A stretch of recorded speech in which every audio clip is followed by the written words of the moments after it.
Hey friend, welcome to Smart Money Audio, the place where finance meets feeling. I'm really happy you're here because what you're about to listen to might completely change the way you think about money. This isn't just another financial audiobook filled with numbers, charts, or formulas. It's about people, about you and me and the choices we make every day. You see, everyone thinks money is logical, but the truth, it's emotional. We make financial decisions with our hearts, with our fears, our hopes, and our memories, not with calculators. Money isn't just about math, it's about behavior. This audiobook reveals why our relationship with money depends more on emotion and perception than spreadsheets. Through simple stories, it explains how luck, fear, ego, and envy influence financial choices, and how understanding them can lead to genuine wealth and peace of mind. So, sit back and take a deep breath. This is your time to reflect, learn, and reset your thinking. Together, we'll explore the hidden side of money, the side that lives inside your mind. This is the complete audio summary of The Psychology of Money by Morgan Housel, brought to you by Smart Money Audio. Let's begin our journey. Chapter 1. No one's crazy. Let me start with something simple. No one is crazy about money. That's right, not even the people who make choices that look completely foolish to you. Because here's the thing. Every single person in the world has a different story about money. What you've seen, what you've lived, what you've feared. All of that shapes how you handle your finances. If someone grew up watching their parents struggle to buy food, they'll treat money with fear. Maybe they'll save every coin like it's gold. If someone grew up rich and never worried about bills, they might spend freely, assuming money will always come back. Both are normal. Both make sense for them. So when we look at someone buying a lottery ticket every week or putting all their savings into crypto and think, that's crazy, we're missing something. They're not crazy. They're just acting on their version of reality. The truth is, people don't make decisions in spreadsheets. They make them in their heads, in their hearts, and in their memories. Imagine you grew up during the Great Depression in the 1930s, a time when people lost everything overnight. Would you ever trust the stock market again? Probably not. You'd rather keep your money under the mattress. Now imagine you were born in the 1990s. You've only seen markets rise, technology boom, and endless opportunity. Would you fear investing? Of course not. You'd jump in with both feet. Different lives, different lessons, different logic. So next time you see someone making a choice that doesn't make sense to you, remember, they're not wrong. They're just playing a different game. That's why empathy is a financial skill. When you stop judging and start understanding, you see that money is never just math. It's memory. Everyone's crazy, just in their own way. And that's exactly what makes this journey so human. Chapter 2. Luck and Risk. Let's talk about something powerful and uncomfortable. Luck and risk. We love to believe success comes only from hard work, that rich people are just smarter or more disciplined. But luck plays a much bigger role than most of us want to admit. Take Bill Gates. He's brilliant, right? But did you know he went to one of the only high schools in America in the 1970s that had a computer? Out of millions of schools, his had one. That's luck. A beautiful, life-changing kind of luck. Now, of course, Bill worked incredibly hard. But without that lucky start, his story might have been very different. Luck and risk are brothers. They both come from things you can't fully control. Luck gives you opportunities you didn't expect. Risk takes away things you thought were guaranteed. Every success story is a mix of both. Every failure story, too. We rarely talk about luck in success But we talk too little about risk in failure. We say, he made bad choices. But maybe he was just hit by something he couldn't see coming. And that's the point. The world is too complex for clean cause and effect explanations. So, what do we do with this truth? Be humble about success. Be forgiving about failure. When things go well, remind yourself, you're good, but you're also lucky. When things go wrong, remember, you're not broken. You just faced risk. Understanding that balance will make you kinder to yourself and to others. In the end, success is never fully earned, and failure is never fully deserved. That's what makes life and money beautifully unpredictable. Chapter 3. Never Enough. Here's a story that still gives me chills. A man named Rajat Gupta once reached the peak of success. He had gone from poverty in India to running one of the biggest companies in the world. He was rich, respected, powerful. But one day, he risked it all. Why? Because even though he had everything, it was still not enough. That's the danger of never enough. You can have millions in the bank and still feel poor if someone else has more. You can win the game and still keep playing until you lose it all. It's like chasing a finish line that keeps running ahead of you. There's a question you should always ask yourself. What is enough for me? And once you know the answer, respect it. Because happiness is not about having everything. It's about realizing you already have enough. Enough to live, enough to rest, enough to stop running. You see, envy never ends. There will always be someone younger, richer, faster, or luckier.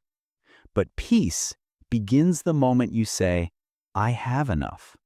I don't need to prove anything. That's when money becomes a servant, not a master. The goal isn't more. The goal is peace. Chapter 4. Confounding Compounding.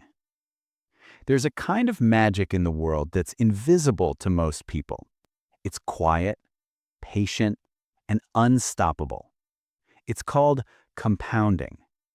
Compounding is when small things grow into huge things if you give them enough time. Take Warren Buffett.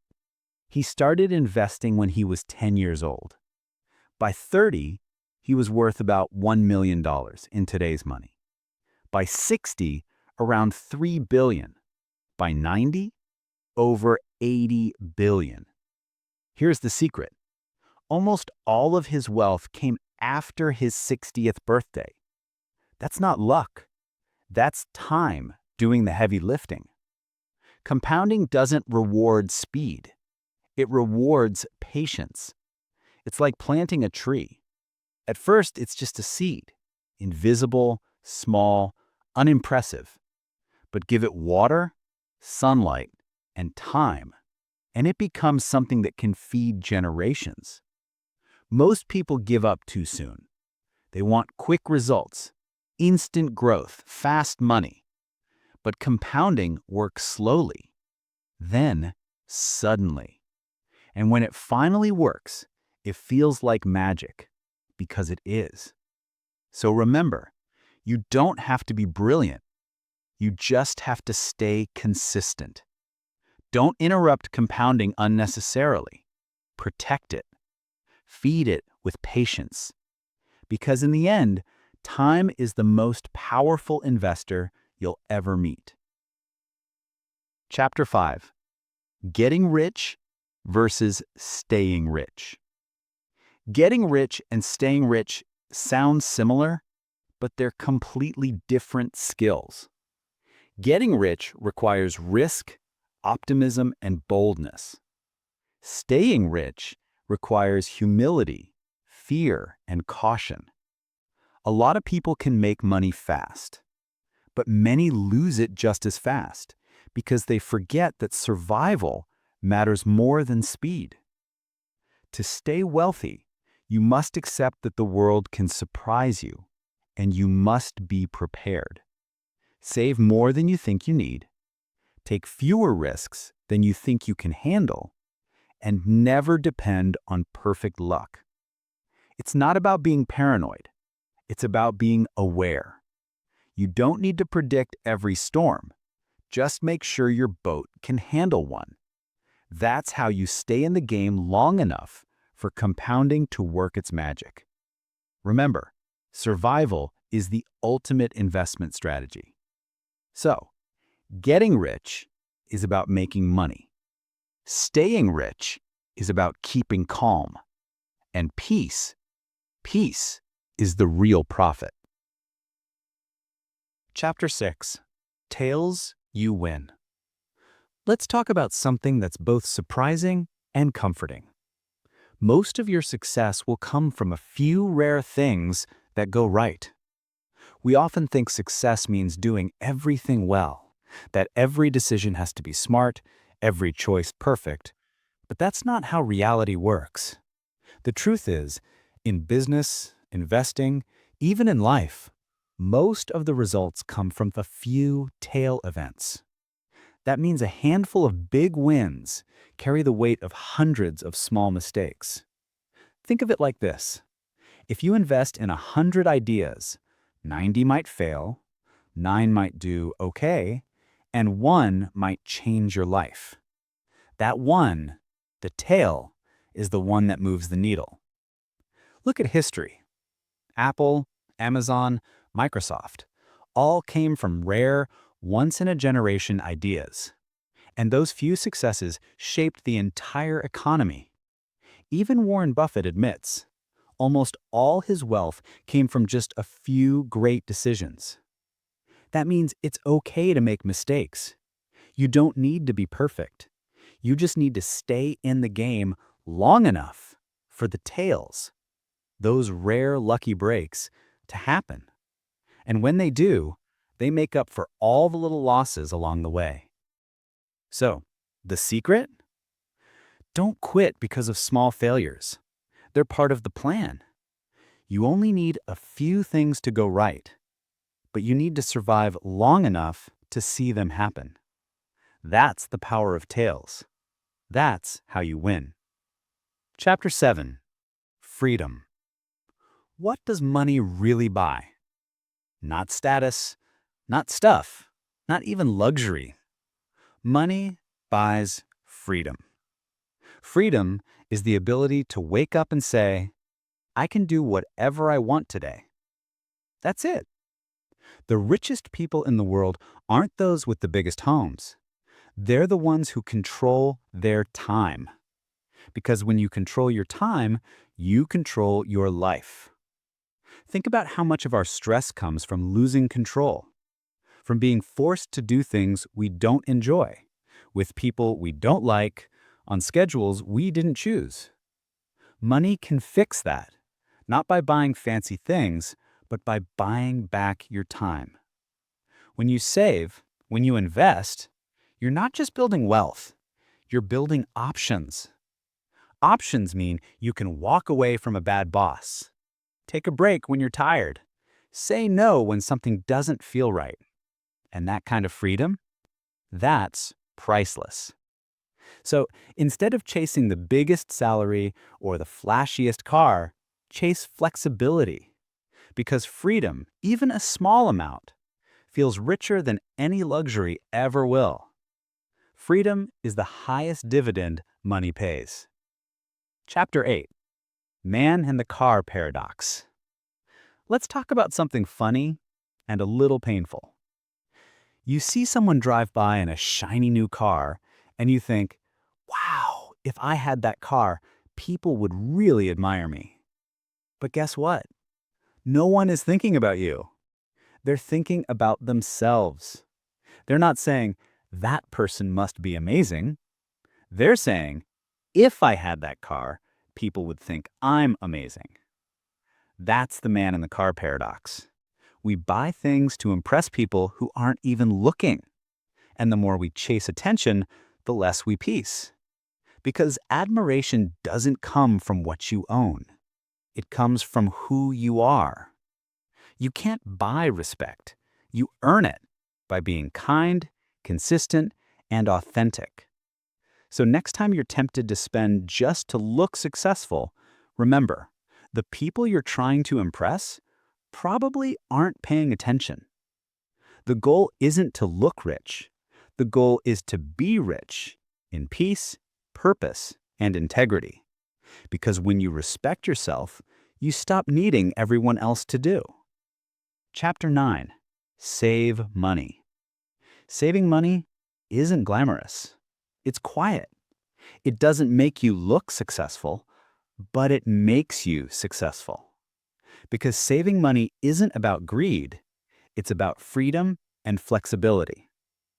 Most people think the key to getting rich is earning more, but the real key is spending less than you earn consistently. It's not how much you make, it's how much you keep. When you save, you buy yourself peace. You give your future self a safety net. You build independence. Cash isn't wasted. It's oxygen. You don't notice it until you can't breathe. You don't need to save for one goal. Save for surprises. Because life always throws curveballs. An emergency, a job change, a new opportunity. If you have cash, you don't panic. You stay calm. That's the quiet power of saving. Saving money is invisible success. It's applause from your future self. Save not just for things, save for freedom. Chapter 10. Reasonable rather than rational. Here's a truth most financial experts forget. You don't have to be perfectly rational. You just have to be reasonable. Why? Because you're not a robot. You're human.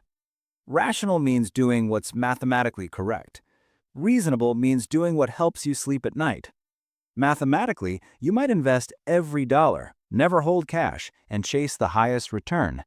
But emotionally, that might make you anxious and sleepless. And no plan works if you can't stick with it. So the best financial plan is not the perfect one, it's the one you'll actually follow. Be reasonable. Give yourself room to feel comfortable, not pressured. That's how long-term success happens, one calm decision at a time. Chapter 11. Surprise. The world runs on surprises, wars, crashes, inventions, pandemics. Almost everything that shapes history is something nobody predicted. That's why forecasts fail. The future doesn't repeat the past, it surprises it. So what can you do? You can't predict surprises, but you can prepare for them. Build a margin for error. Save more than you think you need. Don't bet everything on one outcome. You don't need to see the future. You just need to survive it. The goal isn't to be a fortune teller, it's to stay flexible. Because when the world changes, and it will, you'll be ready, not broken. Chapter 12. Room for error. Room for error means leaving space for life to happen. Because no plan works perfectly forever. It's like driving on a cliff. You don't ride the edge just to go faster. You leave a little space in case something goes wrong. In money, that space is called a safety margin. Save extra, borrow less, expect mistakes. That's not fear, that's wisdom. The best investors don't bet on perfection, they bet on survival. They know bad luck is part of life, so they prepare for it. That's how they stay in the game long enough to win. Room for error is peace in disguise. Chapter 13. You'll change. Here's something most people forget when they plan for the future. You'll change. The person you'll be in 10 years is not the same person you are today. And that's okay. We all evolve. Our goals, our fears, our definitions of success. The things you want at 20 might feel meaningless at 40. So when you make long-term money plans, Don't assume your future self will want the same things your current self does. Maybe today you dream of a big house. 10 years later, you might just want peace and a small cabin by the sea. Or maybe right now you think working nonstop will make you happy, and later you'll realize time with family matters more. Change isn't failure, it's growth. So leave room for flexibility. Don't trap your future self with rigid goals. Save for options, not obligations. The most powerful financial plan is one that lets you change your mind without falling apart. Because you will change. And that's the most predictable thing about life. Chapter 14. You and Me. Here's a mistake almost everyone makes. They take advice from people who are playing a different game. You see someone trading stocks daily and think, maybe I should too. But maybe their game is short-term and yours is long-term. You see someone buying real estate, but they might have a safety net or different goals than you. Money is like sports. Everyone's playing, but not everyone is playing the same game. Some play for survival. Some play for excitement. Some play for freedom. And the problem starts when you copy someone without knowing which game they're playing. It's like joining a marathon, but sprinting because the guy next to you is a sprinter. You'll burn out, not because you're weak, but because you're following the wrong rhythm. So when you make decisions about money, ask, am I playing my game or someone else's? The right move for you might look crazy to someone else, and that's okay, because no one's crazy, they're just playing their own game. Chapter 15. The Seduction of Pessimism. Let's be honest. Bad news sells. We're drawn to pessimism. It sounds smart, it sounds serious, and it feels safe. But the truth is, progress happens quietly. Every day, millions of good things happen, but they don't make headlines. A cure, a kind act, a discovery, a recovery. These are the invisible forces pushing humanity forward. Yet one crash, one scandal, one disaster, and it dominates the news, because fear gets attention. That's why you must protect your optimism. Not blind optimism, but realistic optimism. Believing the world can get better doesn't mean you ignore problems. It means you understand that problems are normal and solvable. Pessimism sounds smart. Optimism makes you wealthy. If you want to build wealth, you have to believe that tomorrow can be better than today. Stay hopeful. That's the most rebellious thing you can do. Chapter 16. When you'll believe anything. We humans are storytellers. When we don't understand something, we fill in the blanks with a story that feels right. That's why in finance, people often believe things that aren't true, like this stock always goes up, or this market can never crash. We crave certainty, but the world runs on uncertainty. And when reality feels complicated, a simple story feels comforting, even if it's wrong. So the next time you hear a confident prediction, pause and ask, does this story make sense or just feel good? We're wired to believe what makes us feel safe, not what's true. That's why humility is such a superpower. Don't chase comforting stories, chase honest ones. Chapter 18. The End of History Illusion. Humans are strange.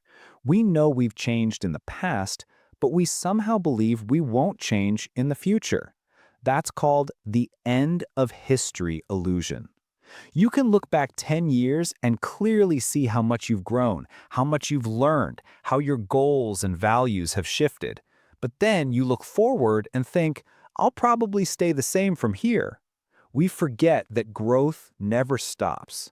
That's why long-term financial planning is so tricky, because your future self will want different things, and you don't know what they are yet. So build flexibility into your plans. Expect your priorities to evolve, because life isn't static, and neither are you. The most dangerous phrase in money is, I'll never change, because you will, and that's what keeps the story moving forward. Chapter 18. Nothing's free. Let's talk about something simple but uncomfortable.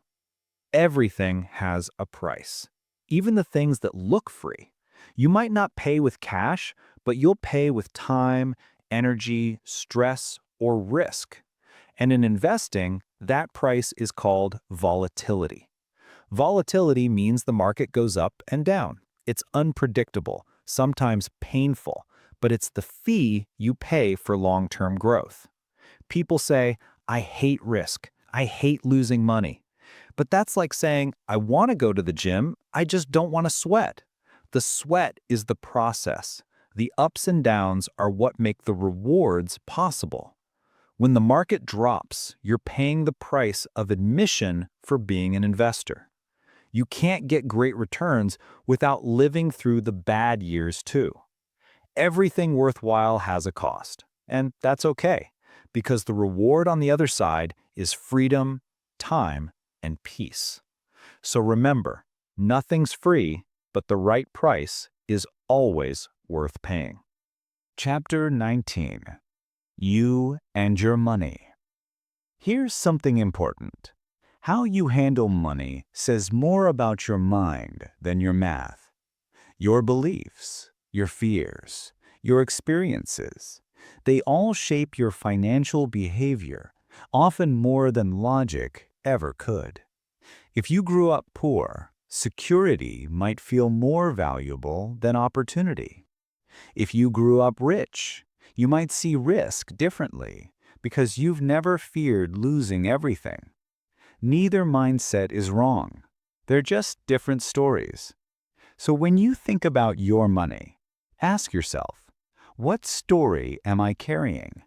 Because the way you save, spend, and invest is a reflection of your past, not just your goals. And that's why financial advice isn't one size fits all. You don't need to copy someone else's path. You need to understand your own. Mastering money isn't about being smarter. It's about being more self-aware. Chapter 20. The Story of the American Consumer. To understand how people think about money today, we have to look at where they came from. So let's go back in time to 1945. The war had just ended. Millions of soldiers were coming home. The country was exhausted but hopeful. Factories that had built tanks and planes now had to build cars and washing machines. People were hungry to live again, to marry, to buy homes, to have children, to dream.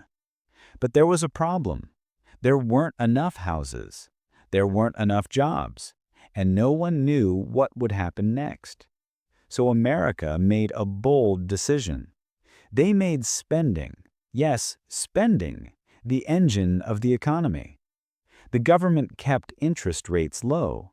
The GI Bill made home loans easy. Banks started giving credit. And suddenly, buying things became not just normal, but patriotic. The 1950s arrived with a roar. Cars, televisions, suburbs, baby boom.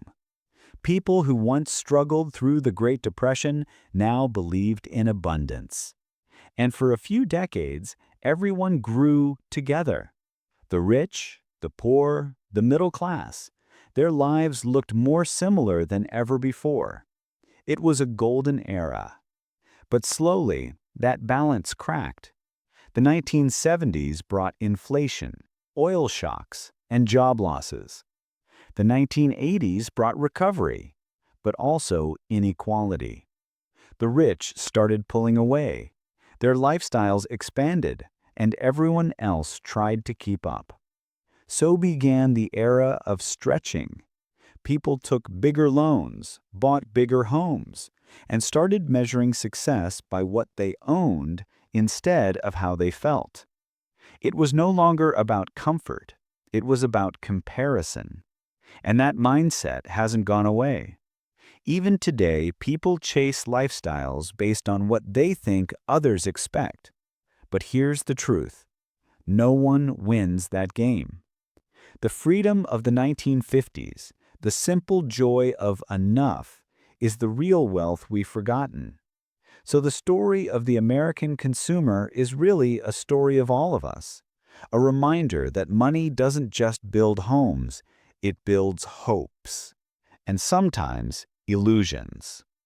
Chapter 21. The final lesson, you and your own story.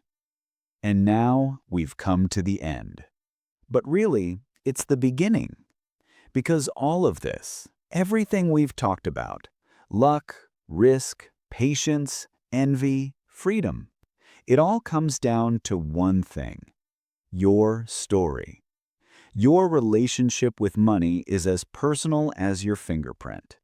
It's shaped by your childhood, your culture, your fears, and your dreams. So don't compare your chapter 3 to someone else's chapter 20. You're writing your own book. Good financial behavior isn't about being a genius. It's about being consistent, humble, and self-aware. It's about saving not just for things, but for peace. It's about investing not just for returns, but for time. And it's about realizing that happiness is the highest dividend money can pay. So be kind to yourself. Be patient with time. And remember, you don't need to be perfect. You just need to keep playing the game long enough to let compounding and life do their quiet work. In the end, money isn't about greed. It's about gratitude. It's not about how much you have, but how peacefully you can live with what you have. And that, my friend, is the real psychology of money. Thank you for listening. Stay curious, stay calm, and let time work its magic. Because peace is the best investment you'll ever make. Thank you for spending this time with me today. I hope this audiobook gave you new ways to think about money and maybe even about life.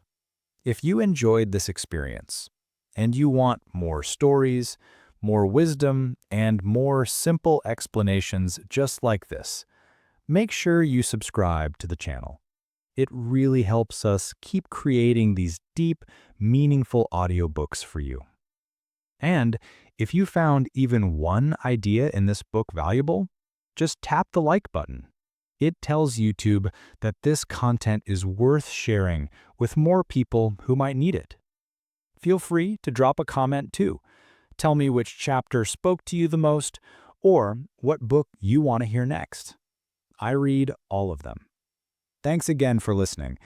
Take care of yourself, and I'll see you in the next audiobook.